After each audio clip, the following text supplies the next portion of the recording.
a part of being black. I love it. Being black, 25 minutes late.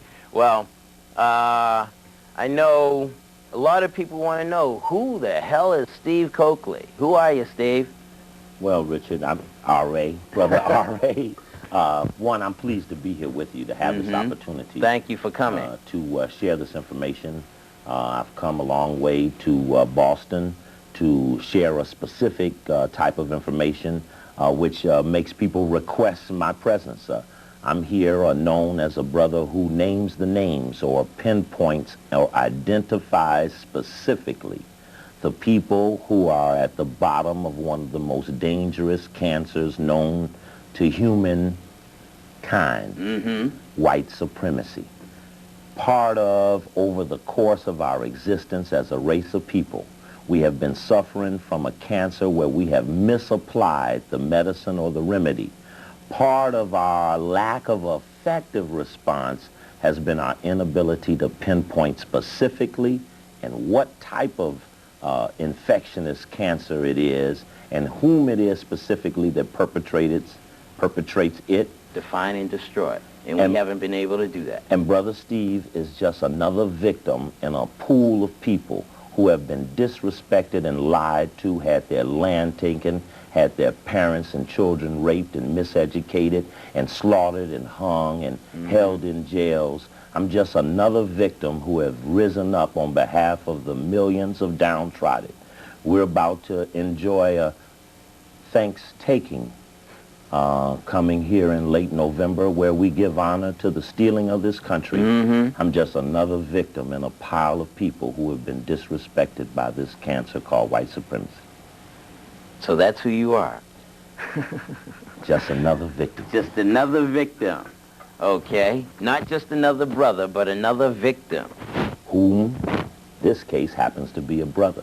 I think over the course of this evening, we're going to talk about them Kennedy boys. We're here in Massachusetts. Hey, obviously the New World Order is coming and Kennedy name wasn't on it. They jammed the brother, they jammed the other brother, and they eliminated the third brother from power. This is no game, this white supremacy. It has even destroyed other white people. That's a heavy statement. So white supremacy destroys other white people, too? Yes, because there are a specific group of whites who, in fact, play a lineage or a breeding or a genealogical connection where the families perpetrate the leadership by mere birth. And this inherited right of leadership, not the president, not the senator, not the congressman, not the newspaper publisher. These are the people who compel those people to toe the line on behalf of the core of negativity. What Brother Coakley specializes in is identifying the forces behind the forces. Many campuses I lecture at around the country, little students come up, especially the white students, say, well, is this a black thing, this anti-white supremacy program? I said, well, you know, I said, who did you like? He said, I like Ronald Reagan. I said, well, they shot him in the belly. And they shot him in the belly. His wife was so afraid she turned to the horoscope woman to get a concession about, a consensus about how she would run his schedule. P-Rot, some people call him Perot, ran for president. He was winning the election in August. He was the front-running candidate. All of a sudden, he gets right out of the race, R.A., jumps up in the stands, takes a seat. Bush and Clinton run past him, start in the turn for home. He jumps back out the stands, gets back in the race, and when he comes back in, they say, why did you leave? He said, because they threatened to kill my daughter. And he's a $3 billion rich white man. So as we spend our time being black tonight, those other little weak white children who cannot trace their lineage to Prince Charles or Lady Di need to hope that the drift that blows along the black revolution frees their little white naked butts too. Hotep. Hotep. Okay, I said we're coming to you live. This show is going to be, I'm going to say whatever the fuck I want to say because it's my motherfucking show. Now, I want to get right into, you said something about miseducation. Let's deal with that. Miseducation, what are your thoughts, your feelings? What about the white teachers teaching the young black males? Or example, I've lectured at UCLA, University of Kansas, Northwestern, Howard University, Hampton University, University of Chicago, University of Illinois, University of Minnesota. In each of these schools, and thousands more, I asked some basic questions. I said, how many students in here have taken economics? I was at Syracuse University 2 weeks ago. How many students take economics? 20 or 30 students stand up. I say, would you tell me who runs the Paris Club? They look at each other. Paris Club, what is that? They shrug their shoulders. They have no idea what the Paris Club is. I said, well, let's see. Who runs the World Bank? They all look at each other. World Bank, you know, not too far away in downstate New York, just a little train ride. One of the most powerful financial institutions on the New World Order. No knowledge of who ran the World Bank. Who runs the International Monetary Fund? No knowledge of who runs the International Monetary Fund. And I said, well, if you're in economics and you don't know the engineers, the ultimate authorities in the wave of the flow of money, how in the hell can you learn something about the science of economics if you don't know power, which compels economics, education, and other institutions, and including religion, which we'll talk a little bit about later. And so what I come to understand is that education has been really about control. If I was to walk around to these colleges here in Boston, and we drove past some to come here, and to walk in there and to ask those students who ran these power institutions, I bet you $1,000 cash, $9.99 out of 100 will not know, because I can guarantee their uniform miseducation. They have been organizedly deprived, and the most dangerous thing is, Richard, R.A., when they leave school, they think they know something, and they go to somebody who they think wasn't educated and tell them how much smarter they are, but in the realms of real power, they have been organizedly misled. But I could prove to you that the professors of economics, or the people who endow the chairs, or the presidents who control those who run the divisions that give the tenure, I could prove to you that they beg and search and pursue in an ambitious, individualistic nature the right and privilege to go to these higher up exclusive places, to be a part of the leadership of the New World Order, but then know to walk out of those meetings and never utter a word of who those players really are. And that's why the students have no idea who really runs economics. When I then go down and I say, who runs the Federal Reserve Bank? A few of them jump up and holler, Alan Greenspan. Or like you have a Boston Federal Reserve. How many people know the 12 board members of the Federal Reserve in this region? What is their relationship? What bank boards do they sit on? What insurance company boards do they sit on? What major industrial corporations do they sit on? And if you go to the Federal Reserve Bank, you'll know what the little dummy mayor does. Because from there comes a sub-level of instruction, where the people who work those Federal Reserve banks carry out the responsibility of the private owners of the financial banking system. And in the New World Order, they busted the local banking white guy, the little savings and loan guy. They busted his butt, collapsed the industry, paid him off with $400 billion, telling the people they got no money for education, no money for health care. $400 billion to bust the banks, to go global with the banks. Because in the New World Order, education, starting in 1975, had to be decreased to lower the aspirations of the people. R.A., I went to college for free. I went to college for free because I came in the generation after the riots of the 60s, when the institutions of Harvard were taken over by students with guns. They took over the administration buildings at Harvard, and when they did, they found at Harvard there were secret meetings of the Council on Foreign Relations being held on the campus of Harvard. You can find this in a good book written by two ex-CIA officers called Victor Marchetti and Marx. They wrote a book called The CIA and the Cult of Intelligence, and in there are the transcripts of a meeting where Richard Bissell spoke to the professors and the authorities at Harvard, an exclusive off-the-record meeting of the Council on Foreign Relations explaining the entire covert action program of the CIA. And in that dialogue, he explained how leadership exchange programs and educational exchange programs on the surface looking like educational and cultural exchange were actually CIA eyes and ears operations where they were really feeling out personalities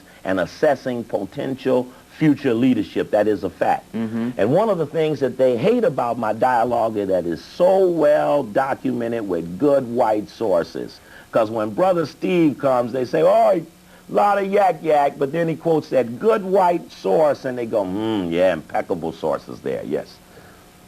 That was my next question. Where do you get your information from? I think that's a valid question. You said you're everyday people, right? You just another regular guy. Just a regular guy. So I'm a regular guy. Where can I go to become as conscious as you are? Here's a good start.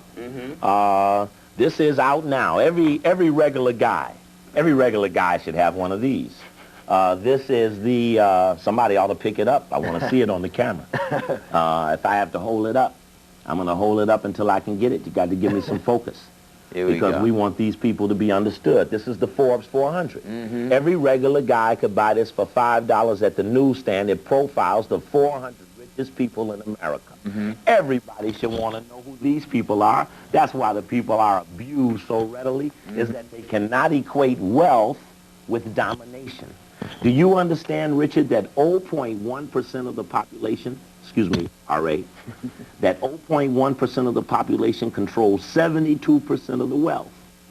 That means that 99.9% of the people got to split 28% of the wealth, which is that's where crime comes in, when the 99% of the people got to fight over 28 pieces of food.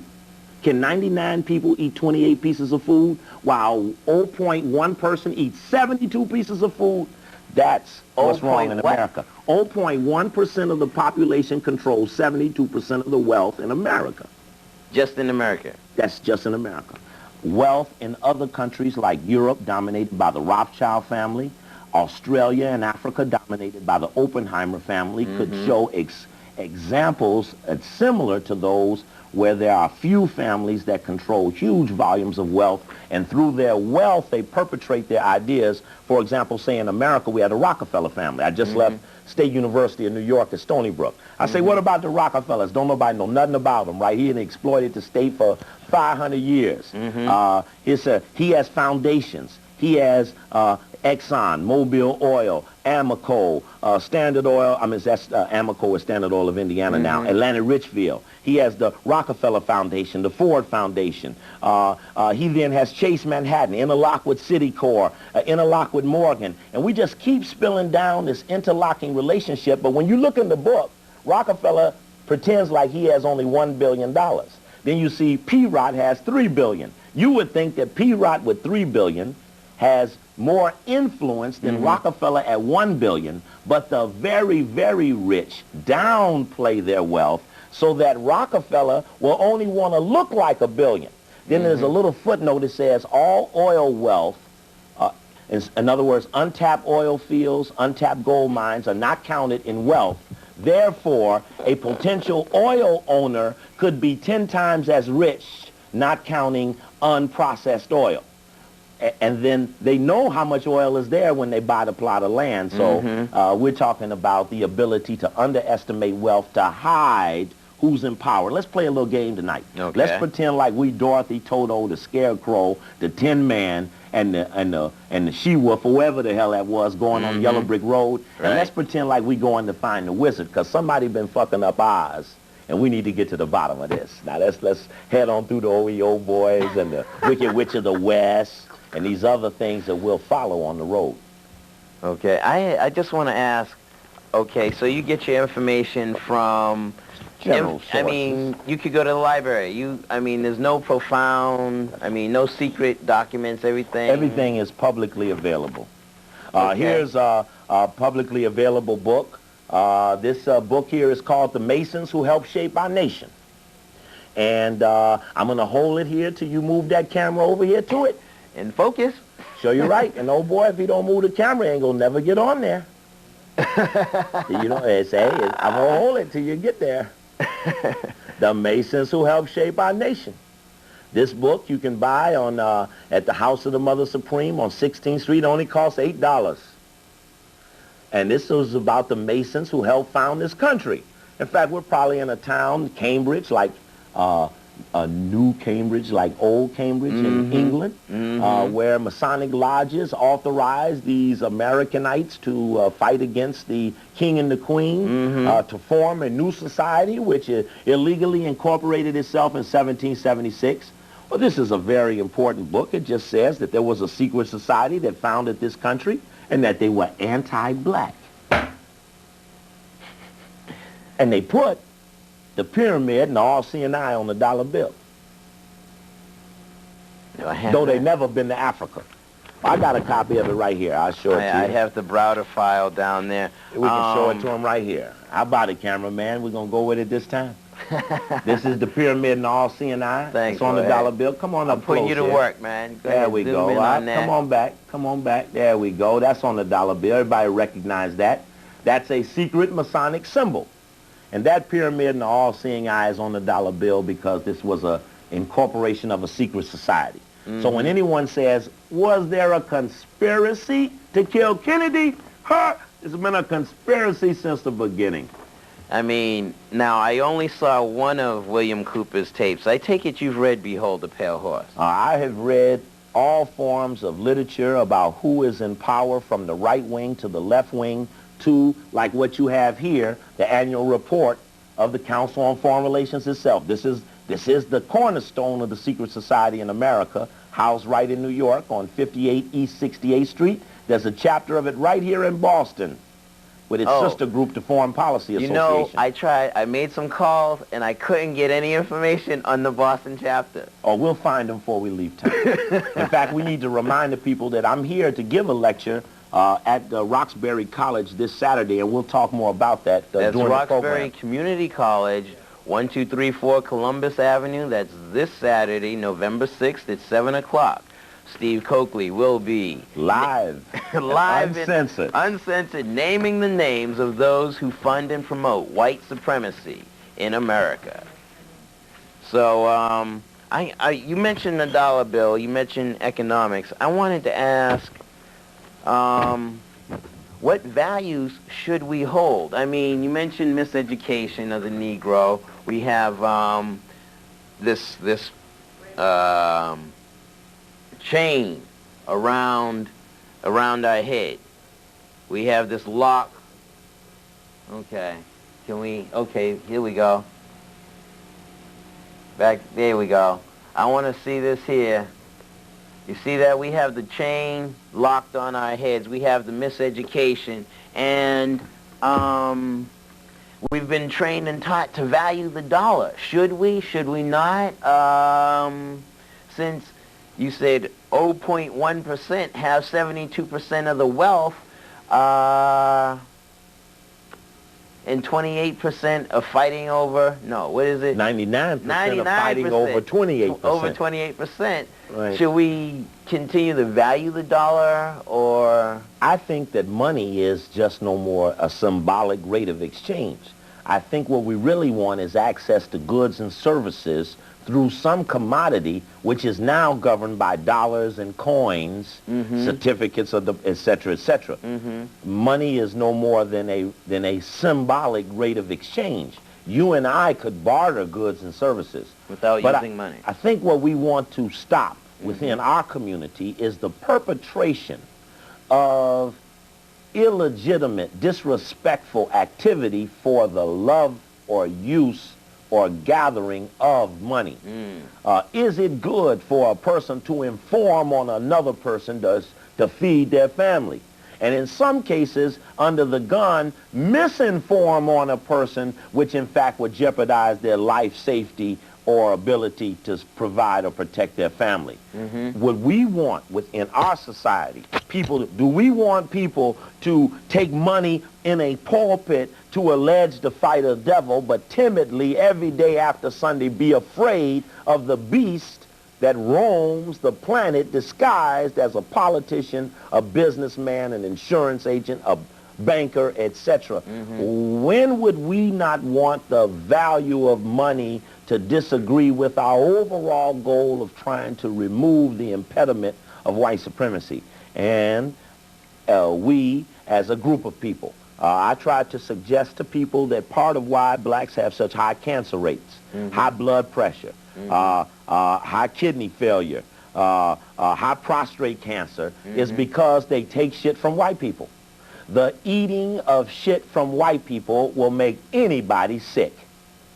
And have to show up at 8 o'clock to work, eat lunch when they say eat lunch, stay late when they ain't finished with you yet, come in on your off day, stay home on Columbus Day, though you don't believe in it, with pay.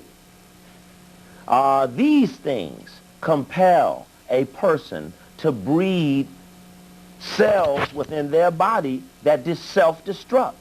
And I suggest to our people that we have to get out of the compelling thought that if we don't work for a white person, we won't make it or lack money. And I suggest, as I've gone all over the country and found out didn't nobody know anything about the World Bank, I tell these college students that if you just leave college right now, I was at Syracuse, they pay $23,000 a year tuition. By the time a student leaves, he $92,000 in debt, right? They go out to get a job at $12,000 a year. They'd have to work 5 years and give up every dollar of their salary only to pay the principal on that loan. So the suggestion is that if they knew enough about their own people, they could step up and master information about the World Bank. Go down to 19th Street in Washington, D.C. and pick up the reports, study the books, study the influences, follow the names in the who's who in America, leading to Standard & Poor's interlocking directors, over to Moody's Book of Industrial Corporations. Go through these books and find patterns of names and people or webs of power groups, and then come and explain those things to your people so that they can, in effect, make an impact on themselves. I go all over the country. I go all these African study groups. We love Africa. We love Africa. I say, well, who run the World Bank? Don't nobody know. I said, well, if y'all talk to an African lately, they will tell you that the World Bank and the IMF are forcing their country into structured solutions that are taking away their ability to run their own economies by compelling high wages, low wages on high prices, and floating their currencies in a way that they strangle their own people. But those institutions are in the middle of the black community in Washington, D.C., and nobody in Washington even knows who runs these institutions. And when I go around the country, ain't nobody even told the people. Now, what does that mean? I don't care what the white people do. But if we don't start making our black newspapers, our black television, and the access to the television that we have start to breed and discuss things of critical importance to us, the naming of the names, and quit these vague things. The white man, the Jewish man, the Pope did it, name them, break it down to which white man, which black man helped the white man suppress the black people. Wait a minute. We're even going to talk about the black male secret society, the Boule. It's what it looks like here. This is one of their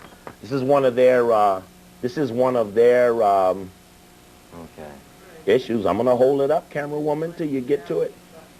There we go. This is the Boule. We'll talk a little bit about them. They're a black male secret society.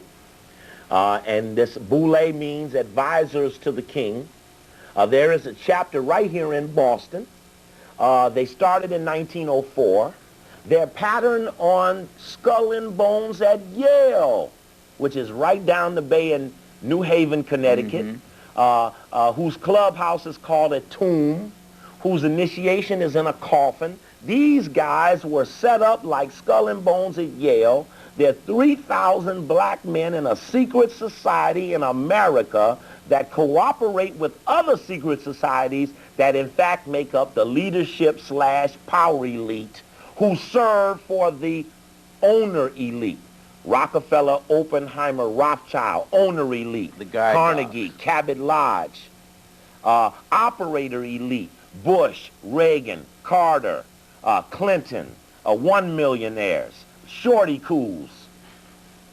So basically, with you naming names like that, you're doing a bullseye, a circle, and the boule, would you say, is the outer circle? Yes, we know that there was a Harvard professor, and those that are watching here in Cambridge will remember a very prominent Harvard professor named Carroll Quigley, very honorable white man, one of the few white men I have great respect for, because he honestly told the truth in a 1,300-page book he wrote called Tragedy and Hope. And in his book called Tragedy and Hope, he identified a secret society, RA, which was a circle within a circle. And his second book is this, called the Anglo-American Establishment. Now, one of his students, one of his most famous students, and I'm going to hold it here till you get it. There you go, by Carroll Quigley, was a professor here at Harvard, was a professor at Princeton, was a professor at Georgetown. Impeccable white source, yes. Carroll Quigley. He wrote this book about the collaboration between the British and the American leadership to form a world power secret society that was a circle within a circle, a circle within a circle, a circle within a circle. And that outer circle is called Association of Helpers, Trilateral Commission, Council on Foreign Relations, Federal Reserve Bank, the executive branch, judicial branch, legislative branch, Harvard, Yale, Princeton, Stanford, U of C, U of Texas, you name it. Outer circle, inner circle, Rothschild, Rockefeller, Rhodes, Oppenheimer. These are the names of the families that make up the inner circle. Well, Carroll Quigley, and I need to read this for the record because I don't want this to be missed. Carroll Quigley identified that Cecil Rhodes, who was a white colonialist, he went to Africa as a part of his Masonic initiation in Britain. He pledged to colonize Africa for Britain. He then took a ship to South Africa, as zany as we know it, and started the process of stealing the gold and the diamond mines. With the assistance of Lord Rothschild of Britain, they formed an amalgamation that led to the Anglo-American Corporation, which is the dominant corporate industrial group in South Africa today.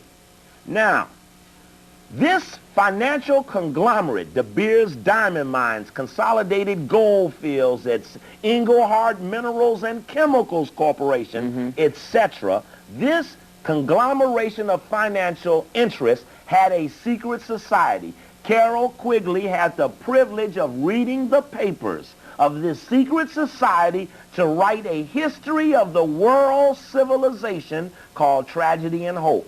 It was a 1,300-page book. The book got intercepted by some poor white boys in California, like Bill Cooper and the Eppersons and the New World Order writers, the guys, the little right-wing conspiracy theorists, picked up on Carroll Quigley's left-wing establishment book and told all the little white boys, there's a secret society running America, and unless we go get some street power, which culminated in Ronald Reagan's 1980 election, that this street power then resulted in the co-government of Reagan and Bush. But Carroll Quigley most prominently said that the Rhodes Scholarship Program, which was the money left, and that's important, they should show that book cover. You should show that book cover because I want to show that book cover. He has the cover of Behold a Pale Horse. And as you can see, I have it up here too. I'm going to show you something with it in a minute. It says the Rhodes Scholarship Program, established by the terms of Cecil Rhodes' seventh will, are known to everyone. What is not so widely known is that Cecil Rhodes in his 5 previous wills left his fortune to form a secret society, which was to devote itself for the preservation and expansion of the British Empire. And what does not seem to be known to anyone is that this secret society, created by Cecil Rhodes and its principal trustees, continues to exist to this day. To be sure, this secret society is not a childish thing like the Ku Klux Klan. It does not have any secret robes, secret hand clasp, or secret passwords. It does not need any of these since its members know each other intimately. It has no oaths of secrecy nor any former procedure of initiation. It exists. It holds secret meetings over which the senior members preside. Cecil Rhodes, Lord Milner, Lord Selborne, Sir Patrick Duncan, Field Marshal Jan Smuts, Lord Lothian, Lord Brand are a series of men who carried on the tradition to protect the money that Cecil Rhodes left to perpetrate his leadership, culminating in Rhodes Scholar Bill Clinton becoming President of the United States, which simultaneously compelled Oxford University to fly the American flag because finally Cecil Rhodes' legacy had come home and America was brought back under British domination through the use of the secret society. And remember, P-Rot was forced out the race, so it was Clinton or nobody, even though we know he slept with that woman for 12 years. He a hoe. Yes, he's a hoe. Now, you showed that book. Now look at this. That book was called Behold a Pale Horse. And he showed the cover. Now, I'm going to wait on this one because this is very important. He showed the cover, Behold a Pale Horse by Cooper, which was a biblical foretelling that when the pale horse came, so would come death and famine. It's in the last chapter of the Bible called Revolution. Some people call it Revelation, but if you bring revelation, you will have revolution. But come back to the picture. Come back. I wasn't through with it yet. Come on, I'm going to wait on you. Got to come back to the picture. There's no dialogue without me explaining the picture. There you go. Thank you, Rudy. Here is Newsweek with Clinton. Thank you. There's Clinton on a white horse.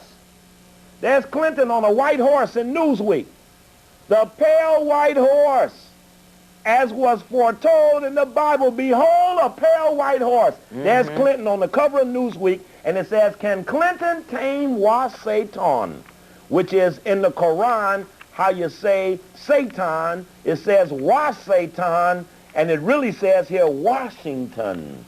Can Clinton tame Satan? And look at the black dragons at his feet. I think I'm the one on the left over there, because I'm definitely against this white colonial activity. And symbolically, I suggest to the people that this is no accident. This is a Newsweek magazine, November 30th, 1992, and the cover of Behold a Pale Horse, pulling upon the biblical prophecy that there would come one riding on a pale horse who would bring with him death and famine, and would control a fourth part of the earth, and would allude to the rise of the Antichrist, or the core of negativity, which I perceive is like the Wizard of Oz. And I also believe, Brother Ra, that me and you and some of the people that are going to get together at Roxbury College this weekend have a God-given privilege to search out this beast and at the appropriate moment slay it to free the people, all of the people, most of which sought to serve it rather than destroy it. You showed the cover there, and it had Clinton's face on the horse. Now, the chapter, as William uses to open his book, and look, and behold, a pale horse, and his name that sat upon him was Death, and hell followed with him, and the power was given unto them over the fourth part of the earth, to kill with sword, with hunger, and with the beasts of the earth. This is written in the Holy Bible, Book of Revolution. That's right.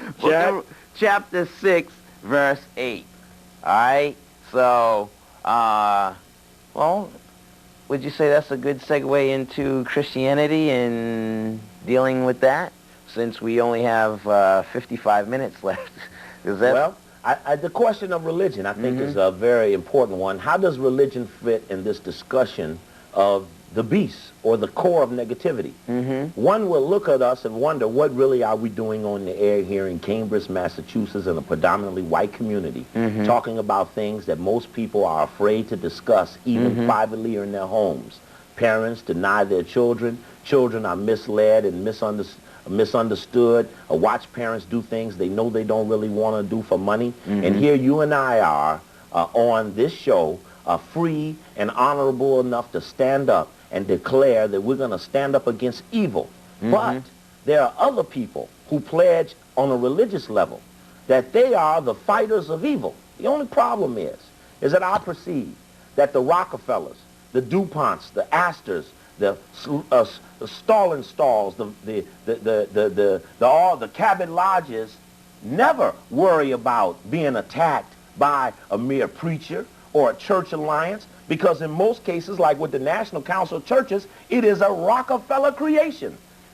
And any religion that went to this government and filed papers for the right to be not-for-profit don't know anything about God, because God's soldiers need no declaration with no mere government official to prove they are operating on behalf of the righteous forces.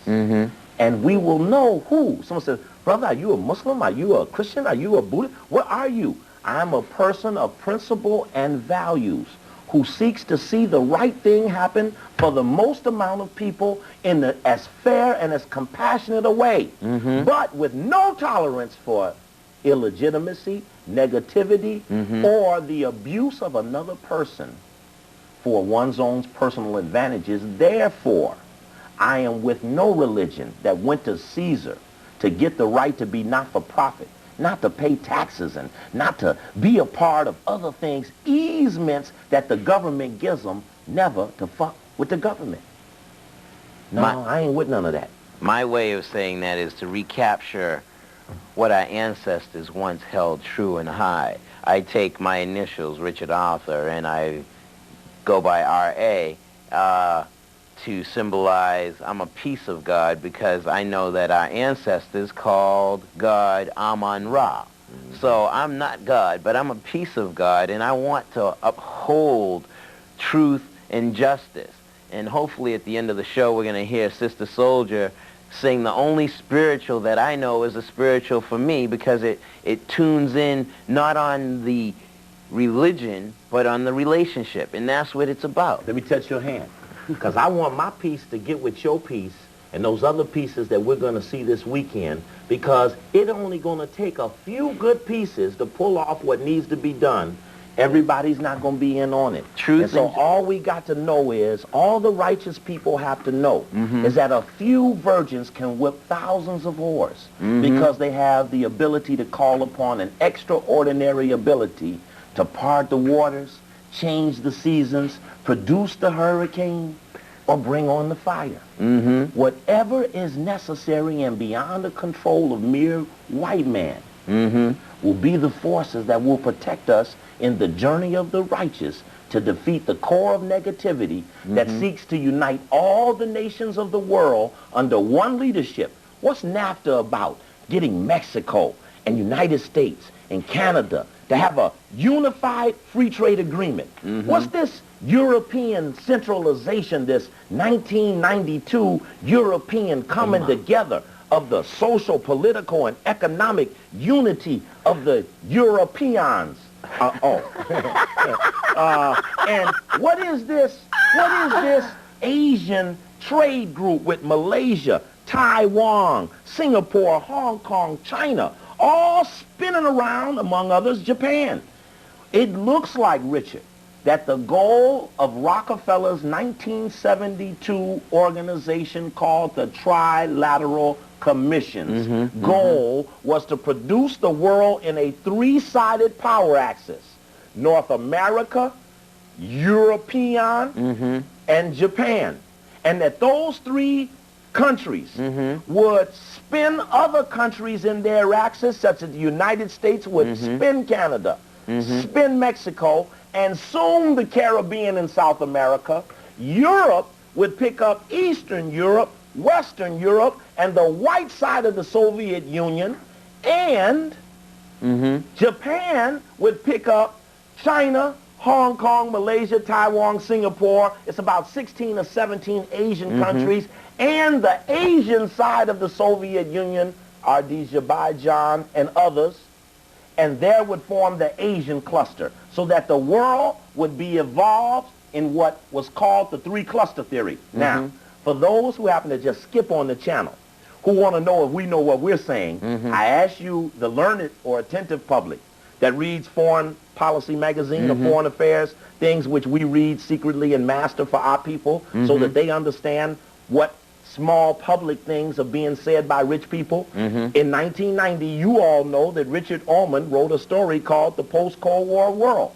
And in Richard Ullman's story, Fall, Foreign Policy Magazine, called Enlarging the Zone of Peace, he said that we're in the three-cluster theory of world power. We know that this three-cluster theory of world power, which is what the Trilateral Commission had set up, North America, Europe, and Japan, that this three-cluster theory of world power would come about as a result of the Soviet Union and other whites uniting such that it was not capitalism or communism anymore. It was the rich and the poor. And now that we're in the context of rich and poor, the Enlarging the Zone of Peace article said very prominently, said, well, what will happen to countries like Africa?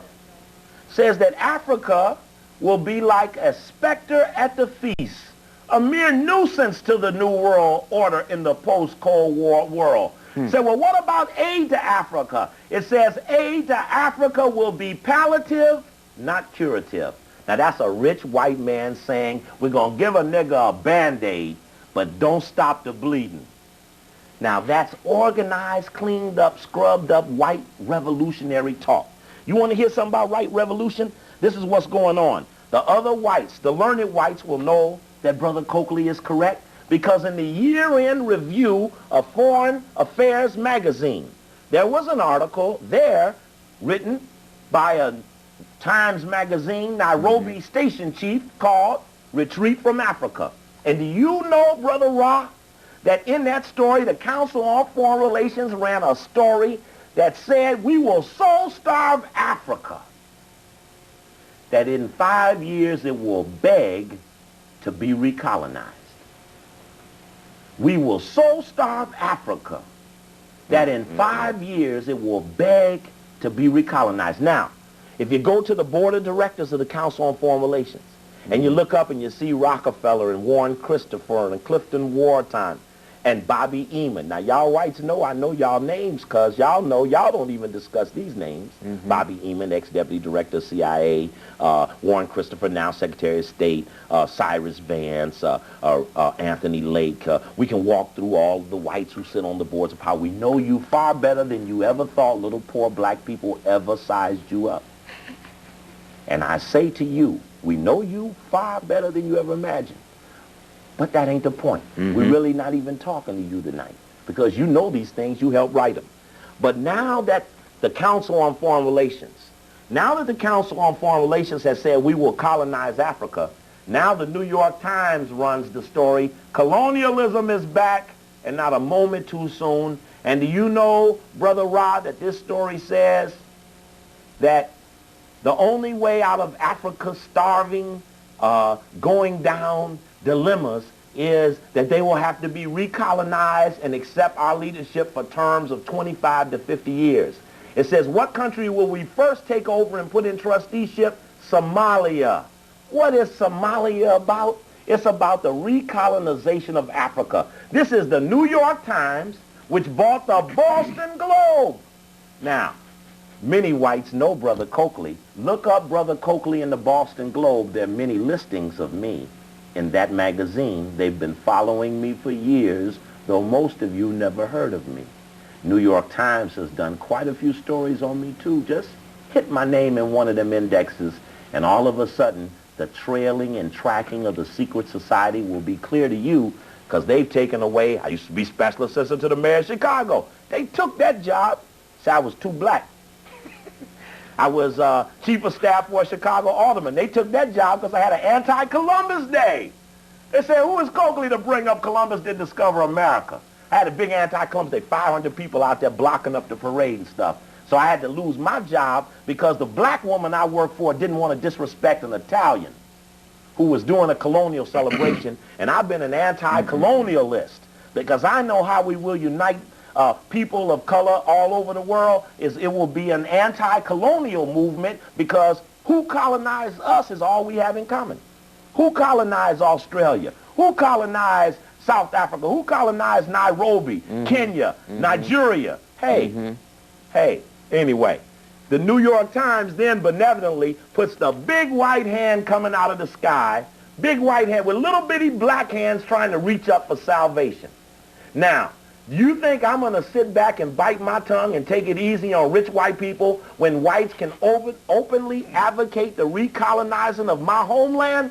No. The time is near. Some people are scared of white people. Some people have never lived their life like they believe that if they did the right thing, the right thing would happen to them. This is where this spiritual context has to come into the fighting of the wizard. Dorothy, Toto, the Tin Man, the Scarecrow, and them, the Lion, they didn't whip the Wizard of Oz because they overpowered him. But they put the right water on the Wicked Witch of the West. Who is she? She's America. There was a fight between white boys and America won. The baddest white country on the planet is right here. Man, am I so glad to be in the birthplace of the baddest white country in the world, because when we win this one, now, that's the Wicked Witch of the West. Then you go on down and you see the OEO boys. Remember them? OEO. Oh, that's the Army, the Air Force, the Navy, the Marines, the CIA, the FBI. You remember Gay Edgar Hoover? What a bitch. Gay Edgar Hoover. Now, FBI, CIA, Human Intelligence Program, Air Force, Naval Intelligence, Pentagon, Boston Police Department, Cambridge Police Department, the state police here in Massachusetts. That's the OEO boys. Those are the military that buff for the wizard. Those are the military that buff for the wizard. All of them together, cohesively. Now, one thing to show you that this is all Masonically coded is that they call the police the men in blue. All police cars have at least one blue light. It's federally mandated. The police organizations are called fraternal orders of police. The Masons wrote the law. The Brethren Masons protect the law. The lower lodges of Masonry are called the Blue Lodges. It's the code of silence. It's the protective mechanism to the land of Oz. And now that the United Nations, the engineer of this New World Order, has constituted a world police force, they're called the Blue Helmets. And every time you watch the news, look at that big powder blue helmet, or that powder blue tank, or that powder blue airplane, and remember, that's a secret society code of blue to show the outer context to a secret society. They're called the military without enemies. But having colonized the world, how could you start a police force without an enemy having colonized the world? See, that's why information is important, because you take away this clean slate theory of white man can start all over tomorrow without having anybody who owes him something like he owed us for having raped. Look at our skin complexion. We've been raped, pal. Oh, definitely. Definitely. I wish I was blacker than black. You know what I'm saying? For somebody busting in on my mama, my grandmama, and compelled them to sex and compelled them eating pork and hog. I ain't gonna never forget them. And reparations, you couldn't pay me to get out of this. Now, there's some people you need to deal with. There's some civil rights officers. You can go get with Jesse Jackson. You can get with the NAACP. This ain't no voters registration drive. Okie doke. We ain't gonna vote this thing out we suffering from. When you suffering from cancer, buddy, you can take 2 Tylenol. You can take some Tylenol with codeine every 4-6 hours. You got to get it again. The only way we're going to stop this cancer, buddy, is to kill it. Because if you don't stop it, it will kill you. That's the way cancer works. Exactly. See, I found cancer in your breast. She said, boy, I got to cut it off.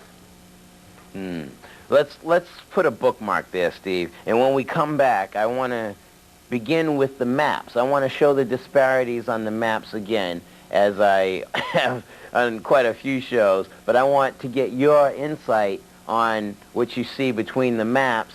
And but right now, we're going to turn to the BBB. So I'd like for you to run. Go get your pen, because I have some important information coming up on the Being Black Bulletin. And give Steve a little rest in the voice and suck down some water or whatnot. Oh, I'm just one. How many hours we on? 2, 3 more hours? We got 40 minutes left. Listen. So go ahead. On every night for a week. There'd be revolution in 10 days. I would do it, too, because I have the energy and I don't give But up. you got to go back to work tomorrow. So, nah, just kidding. I'm a professional temp, man. Sure, you're right. Now, you're I a regular do what I brother. want to do. You're a regular brother. Hey, exactly. Do what I want to do. But Sure, you got you're your right. pen now? All right, here we go. Begin the BBB.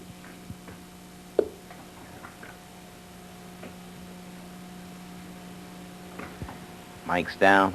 Mike's down.